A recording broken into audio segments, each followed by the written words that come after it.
Welcome to Sunday School, Proverbs 14:11 and 12. The house of the wicked shall be overthrown, but the tabernacle of the upright shall flourish. There is a way which seemeth right unto a man, but the end thereof are the ways of death. You would suppose that after all that God had done for the Israelites and after their promises to serve him faithfully, they would never turn to the idols which could not save their own people, the Canaanites. Yet when Joshua was no longer living and the men who knew Joshua had also died, the people began to forget their own God and to worship images of wood and stone. Perhaps it was not so strange after all. In all the world, so far as we know, at that time the Israelites were the only people who did not worship idols.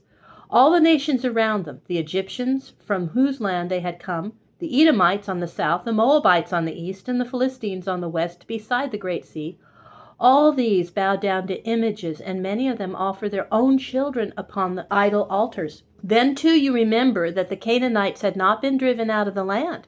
They were there still, in their own cities and villages everywhere, and their idols were standing under the trees on many high places. So the Israelites saw idols all around them, and people bowing down before them, while they themselves had no God that could be seen. The tabernacle was far away from some parts of the land, and the people were so busy with their fields and their houses that few of them went up to worship. And so it came to pass that the people began to neglect their own worship of the Lord, and then to begin the worship of the idols around them. And from idol worship they sank lower still into wicked deeds. For this the Lord caused them to suffer. Their enemies came upon them from the lands around and became their masters, for when God left them, they were helpless. They were made poor, for these rulers who had conquered them robbed them of all their grain and grapes and olive oil. After a time of suffering, the Israelites would think of what God had done for them in other times. Then they would turn away from the idols and would call upon God. And God would hear them and raise up some great man to lead them to freedom and to break the power of those who were ruling over them. This great man they called a judge, and under him they would serve God and be happy and successful once more. As long as the judge lived and ruled, the people worshipped God. But when the judge died, they forgot God again and worshipped idols and fell under the power of their enemies as before, until God sent another judge to deliver them. And this happened over and over again for 200 years after Joshua died.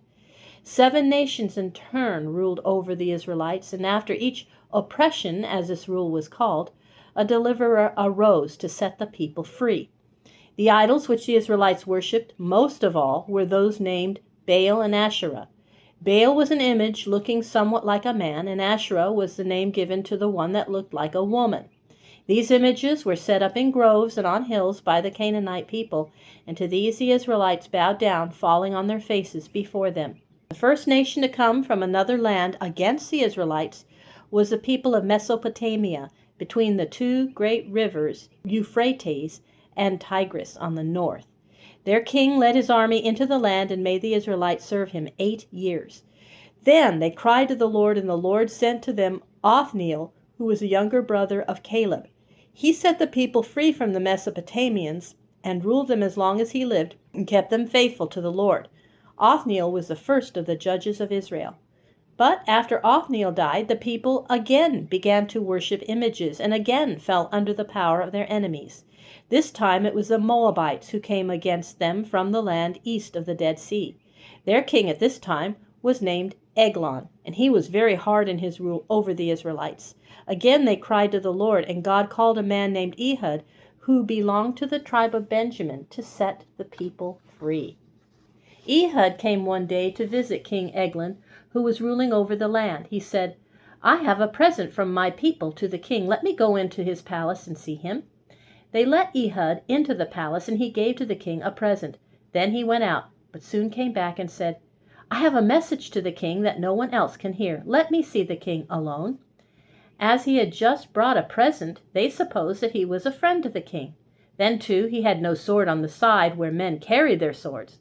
But Ehud was left-handed, and he carried on the other side a short, sharp sword, which he had made, like a dagger. This sword was out of sight under his garment. He went into the room where King Eglon was sitting alone and said, "I have a message from the Lord to you, and this is the message." And then he drew out his sword and drove it up to the handle into the king's body so suddenly that the king died without giving a sound. Ehud left the sword in the dead body of the king and went out quietly by the rear door. The servants of the king thought he was asleep in his room, and for a while did not go in to see why he was so still. But when they found him dead, Ehud was far away. Ehud blew a trumpet and called his people together and led them against the Moabites. They were so helpless without their king that Ehud and his men easily drove them out of Israel and set the people free. Ehud became the second judge over the land, and after that it was many years before enemies again held rule over Israel.